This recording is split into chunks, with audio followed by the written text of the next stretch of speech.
అనగనగా ఒక అడవిలో ఒక పెద్ద వృక్షముండేది. ఆ వృక్షంలో చాలా పిట్టలు, పక్షులు గూళ్లు కట్టుకుని సంతోషంగా ఉండేవి. వృక్షం వాటికి గాలి, చలి, ఎండ తగలకుండా కాపాడేది. ఒకరోజు ఆకాశమంతా మబ్బు కాసి హోరున వర్షం కురిసింది. అడివంతా తడిసిపోయింది. వృక్షం పక్కనే ఆడుకుంటున్న కొన్ని కోతులు వానలో తడిచి గడగడ వణుకుతున్నయి. వాటిని చూసిన పక్షులు నవ్వుతూ వాటితో వెటకారంగా మాట్లాడేయి. మేము ఇంత చిన్నగా ఉన్నా మా ముక్కులతో గడ్డి, చితుకులు సమకూర్చుకుని గూళ్లు కట్టుకున్నాము, మీకు 2 కాళ్ళు, చేతులున్నా మీరిళ్లు కట్టుకోలేదని ఎగతాళి చేశాయి.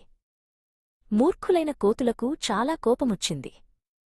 అవి గబగబా చెట్టునెక్కి ఆ పక్షుల గూళ్లను ధ్వంసం చేయటం మొదలుపెట్టాయి. ఆకులను, కొమ్మలను విరిచేసి చెల్లాచెదురు చేశాయి. గూళ్లల్లోని గుడ్లు పగిలిపోయాయి.